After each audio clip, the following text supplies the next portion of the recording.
នេះបងប្អូនទស្សនភាពបងប្អូនទស្សនភាពនៃមុនយើងឡើងលើភ្នំត្បែងយើងទៅដល់យើងមានកន្លែងវត្ថុស័ក្តិសិទ្ធិអញ្ចឹងហើយយើងត្រូវគោរពបងប្អូនអើយយើងទៅទីទឹកដីភ្នំត្បែងដល់ពេលអញ្ចឹងយើងត្រូវគោរពដើម្បីសុំឲ្យវត្ថុស័ក្តិសិទ្ធិនៅភ្នំត្បែងជួយថែរក្សាដល់តែយើងធ្វើដំណើរទៅនឹងសូមឲ្យសុខសប្បាយនេះហើយដល់ពេលរួចហើយនេះរួមដំណើរជាមួយព្រះសង្ឃដើម្បីឡើងទៅលើភ្នំត្បែងបងប្អូនទស្សនភាពរៀបចំដើម្បីឡើងទៅភ្នំត្បែងខាងសហគមន៍គាត់បានជូនធ្វើដំណើរឡើងទៅលើទៅគាត់លីអីវ៉ាន់ឲ្យយើងឲ្យយើងទៅដល់ទីសហគមន៍គាត់យើងប្រាប់គាត់ទៅគាត់នឹងរៀបចំជួយលីអីវ៉ាន់ជួយយកសម្ភារៈយើងដែលយើងត្រូវការយកទៅនេះយើងចូលឡានដំណាក់កាលមិញទី1ដែលយើងដើរទៅដល់នេះដំណាក់កាលទី2យើងមកសុំពរជ័យកន្លែងលោកតាឪសួងទៀតតែខាងសហគមន៍គេរៀបចំឲ្យបានយកឡើងទៅលើបដើហើយបងប្អូនមកលេងអញ្ចឹងបងប្អូនមកដល់គោរពវត្ថុស័ក្តិសិទ្ធិហើយសុំពរជ័យអស់លោកហើយឡើងទៅលើភ្នំបងប្អូននឹងបានសុខសប្បាយខ្ញុំទៅគឺសុខសប្បាយណាស់បងប្អូនអើយហើយមានក្តីសុខនេះពងដំណើរឡើងទៅនេះឡើងទៅលើអត់សូវមានមនុស្សឡើងដែរបងប្អូនមួយរយៈនេះរៀងស្ងាត់ទៅក៏ខ្ញុំចេះតែឆ្លៀតឱកាសឆ្លៀតពេលដើម្បីឡើងទៅលេងនឹងយករបស់ដូចជាចង្ហាន់យកទៅប្រគេនដល់ព្រះសង្ឃហើយនឹងអ្នកលោកជាអ្នកបួសនៅលើបួសជាតាបោះបួសជាអីសីនៅលើក៏យកចង្ហាន់យកទៅយកជូនគាត់នៅលើទស្សនភាពឡើងបងប្អូនអើយឡើងតាមថ្មទៅដល់នោះបានមានកម្មចដាលឡើងទៅទៀតបងប្អូនយើងឡើងពីនេះទៅយើងមានតាមដុំថ្មជ្រេលតាមដុំថ្មទៅដល់ពេលទៅដល់នោះយើងមានចដាដល់មានចដាហើយបានយើងមានកន្លែងទីស្នាក់ស្ដែងអង្គុយលេងដើម្បីអង្គុយទៅដើម្បីយើងឯងរៀងអន់ចុកជើងដុកចុកដៃបន្តិចទៅបានយើងធ្វើដំណើរទៅទៀតយើងដើម្បីយើងធ្វើដំណើរទៅឡើងទៅលើទៀតនេះបងប្អូននេះ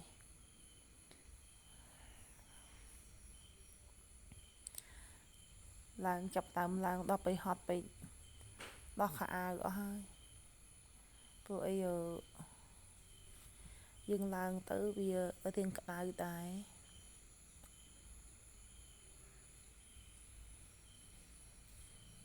មើលបងប្អូនមើលទស្សនភាពទៅ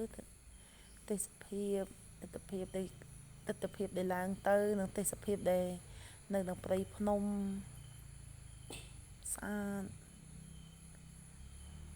ដុំថ្មស្អាតបងប្អូន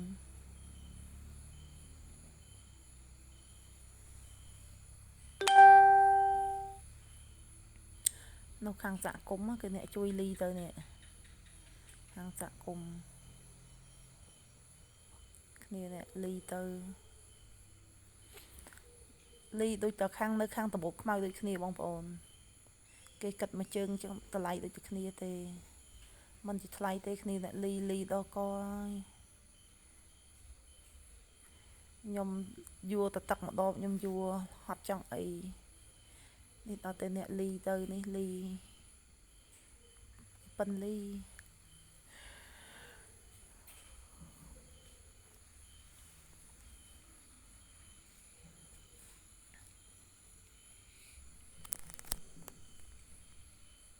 ស្អាតណាស់បងប្អូនអើយបងប្អូនបានមកឡើងលេងភ្នំត្បែងបងប្អូនទៅមើលទេសភាពទៅភ្នំត្បែងគឺស្អាតឡើងតាំងពីមានបេះជើងដោះបេះជើងបដើមានកម្មចតានេះគេហៅពើងឃ្មុំបងប្អូនកន្លែងនេះ កន្លែងពើងនេះគេហៅពើងឃ្មុំនេះឃ្មុំធំធំវានៅនឹងលើពើងណាឯង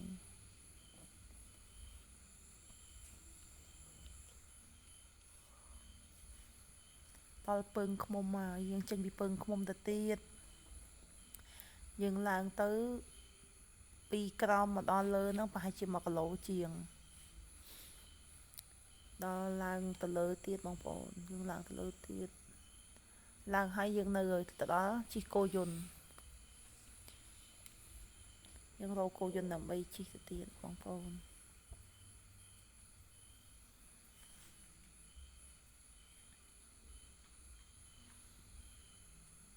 ដល់ពើងឃ្មុំហ្នឹងចេះតែអើតមើលចេះតែអើតចេះតែមើលគីឡូមានឃ្មុំខែនេះវាអត់ទាន់មានឃ្មុំទេបងប្អូនអើយកន្លែងពើងហ្នឹងបើសិនតែឃ្មុំនៅធំធំហ្នឹងបងប្អូនសិតតែឃ្មុំឆ្អេពួកធំធំនៅដល់ពេលខែនេះអត់មានអត់មាន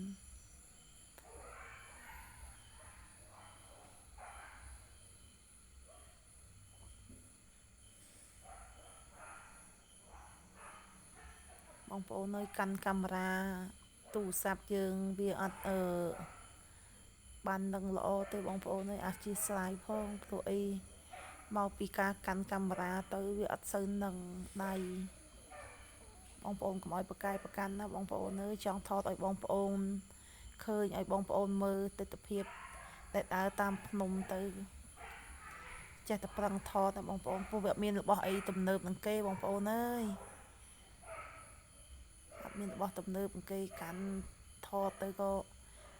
ទូរស័ព្ទនឹងក៏ថតទៅហើយនឹងឆ្លៀតយកមកឲ្យបងប្អូនមើល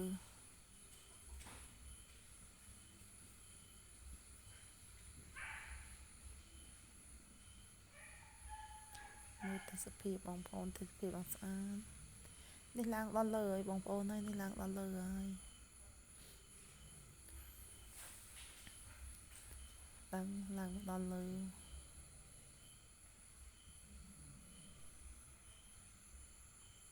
ឡើងដល់លើទៅមើលទេសភាពពីលើភ្នំទៅ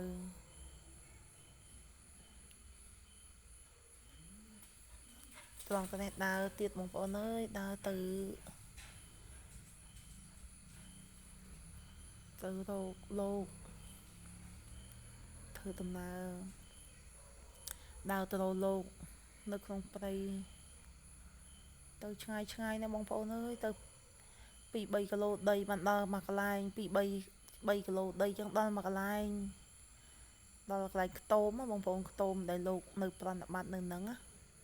មកកន្លែងតាមដើរទៅ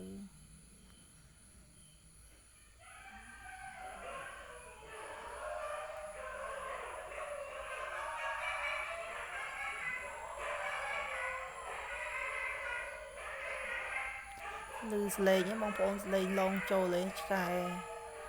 វាលូវាស្ទាយពេញហ្នឹង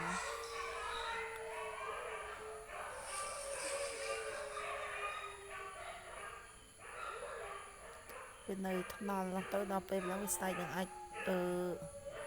សំលេងចូលនៅក្នុងទូរស័ព្ទនឹងខ្លះហើយបងប្អូនអើយ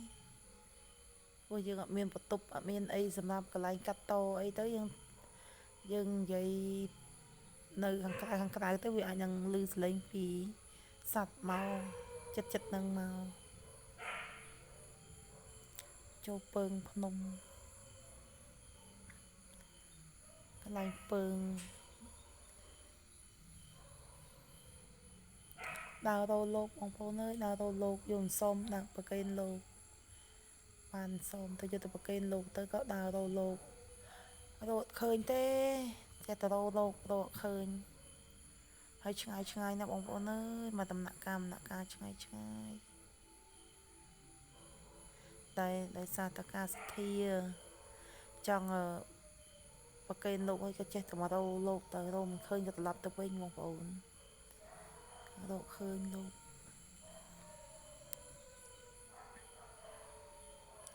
ត្រឡប់មកវិញ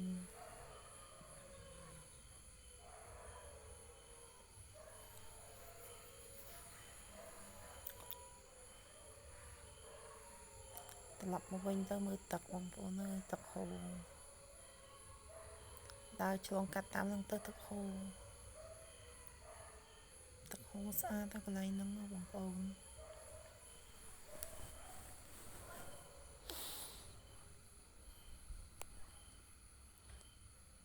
មើលទឹកហូររហូតស្អាតទេសភាពផ្កា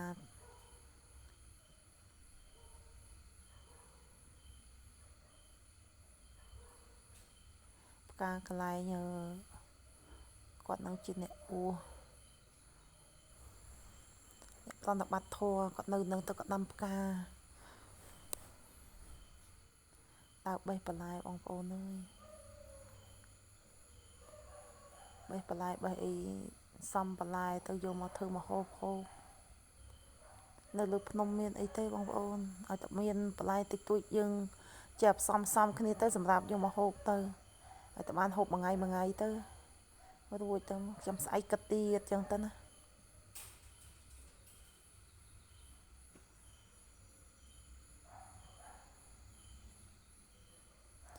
ពងដើររោផ្លែទ្របស្រួយបងប្អូនអើយទ្របស្រួយដាំនៅនឹងច្រើនតែគ្រាន់ថាដែលគាត់ហូបអត់ទាន់គាត់អ្នកដែលហូបមិនទាន់អ្នកដែលគាត់ទៅជាអ្នកបួសនោះគាត់ឆាន់មិនទាន់ទៀតទៅក៏វាទ្របនឹងវាពណ៌ក្រហមអស់លេងវាពណ៌លឿងអស់លេងពេញហ្នឹងដល់ពេលខ្ញុំឡើងទៅដល់ហ្នឹងទៅសុំទ្របគាត់ហូបហ្នឹងក៏ពេលម្ល៉េះមើលទៅទ្របនឹងលឿងអស់ហើយក្រហមពេញដើមអស់ហើយដល់ពេលអញ្ចឹងដើរស្លឹងរោមើលណានាំឲ្យស្លឹងរោមើលទៅឃ្លោកនេះក៏មានដែរអត់មានតន់មានផ្លែទេឃ្លោកនេះ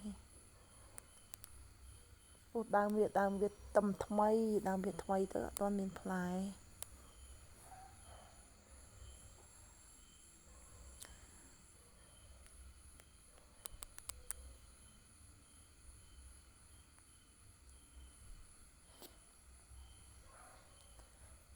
ទិញត្រីយកទៅធ្វើណែម្ហូបឆាទិញត្រីពីក្រោមទៅដើរទ្រាំទៅដល់លើនឹងបងប្អូនអើយឆ្ងាយដែរហ្នឹងក៏ទិញត្រីយកទៅដល់ក៏ឆាជាមួយដើមខាត់ណា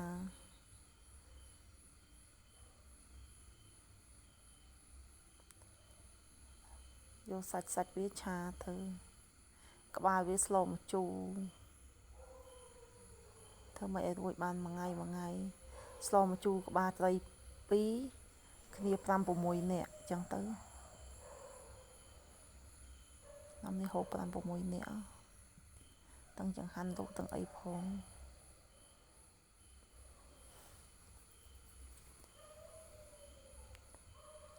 តែវាមានក្តីសុខបងប្អូននៅលើព្រៃភ្នំចឹងមែនយើងមានអីយើងហូបនឹងចឹងមែនតែវាមានអារម្មណ៍ថាមានក្តីសុខមួយយ៉ាងដែរវាធ្វើឲ្យយើងមិនសូវគិតច្រើន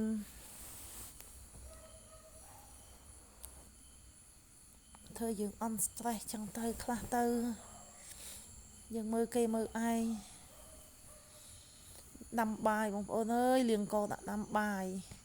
ពងចាប់ដាំលាងកោដាំបាយហើយនេះលាងឡើង5 6ទឹកហ៎បងប្អូនអើយកោនេះវាដឹងជាមេស៊ីក៏អីទៅបងប្អូនឯងមើលវាណែអណ្ដែតវាអណ្ដែតក្លប់កោឡើងពេញលើទឹកឯងចឹងនៅលើយើងដែលអត់ណាយើងអត់អីហូបនៅលើភ្នំទិដ្ឋភាពកំសត់ណាបងប្អូនអើយឲ្យតបានហូបឲ្យតបានទួធ្វើម៉េចឲ្យតបានពេញកាពះមួយថ្ងៃឲ្យរួចទៅ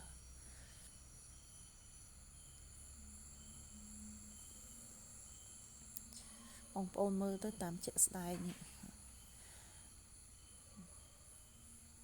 គឺលាងចាឯងបើមិនលាងអញ្ចឹងទេវាអត់នេះទេវាអស់អង្គអណ្ដែតទឹកនឹងទេ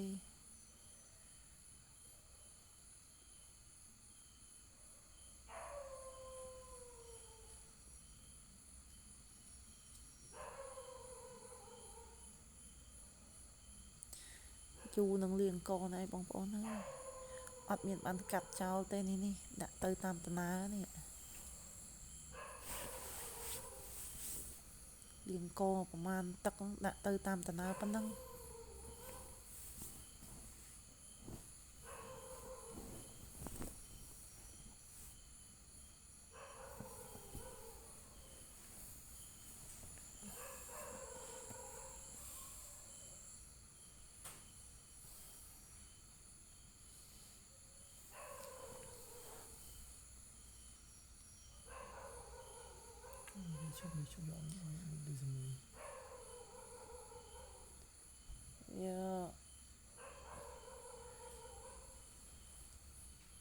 លាងកឡើងរាប់ម៉ោងហើយ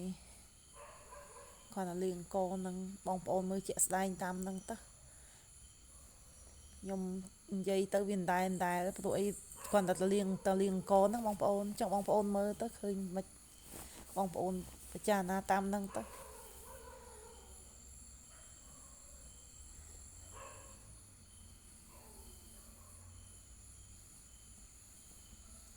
តំខ្ញុំដាក់ដាំបាយបងប្អូនអើយគាត់លាងកមកកណាត់ចង់មកកណាត់ថ្ងៃដល់លាងកហើយនឹងតំដាក់ដាំនេះ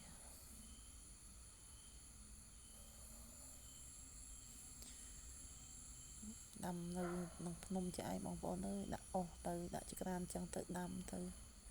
ក្តីសុខហើយនេះនៅផ្ទះប្រើតែចក្រានហ្គាសដល់ពេលទៅដល់ភ្នំប្រើចក្រានអុសចេះម្យ៉ាងដែរនេះពងលីងសាច់បងប្អូនលីងសាច់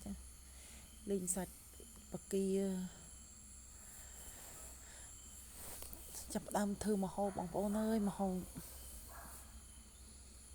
ប្លុបហើយនេះ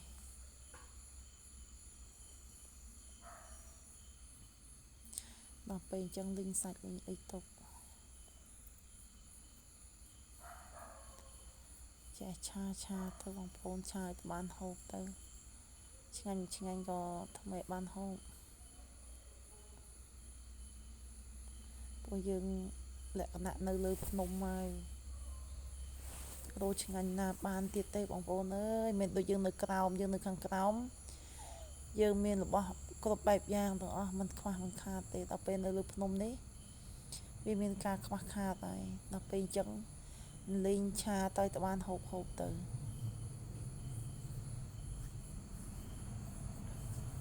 ហើយមីវិញទិញទៅវាយូរទៅ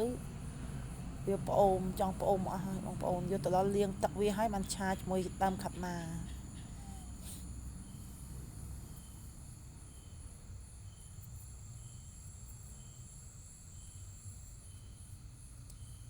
ពងខ្ទឹមដើម្បីឆាមីទៀត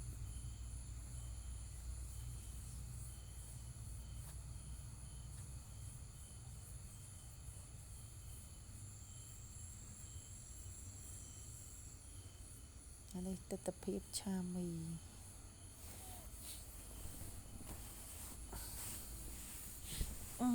បងប្អូនហើយឲ្យតរោះឲ្យតហូបទៅចូលពោះឆ្អែត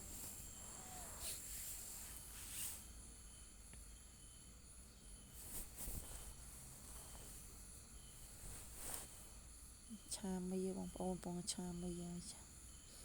ឆាមីហូបឆាមីជាមួយដើមខាត់ណាចាប់ដើមឆាមីជាមួយដើមខាត់ណា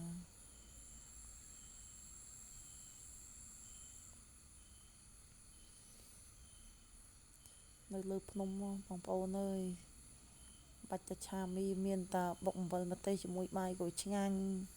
ស្អីក៏ឆ្ងាញ់ដែរដល់ពេលដើរទៅវាហត់ពេកឆ្ងាញ់គ្រប់តរឿងឆ្ងាញ់គ្រប់តយ៉ាងហ្នឹងនេះឆ្អិនហើយបងប្អូននេះចាប់ដើមឆ្អិនហើយ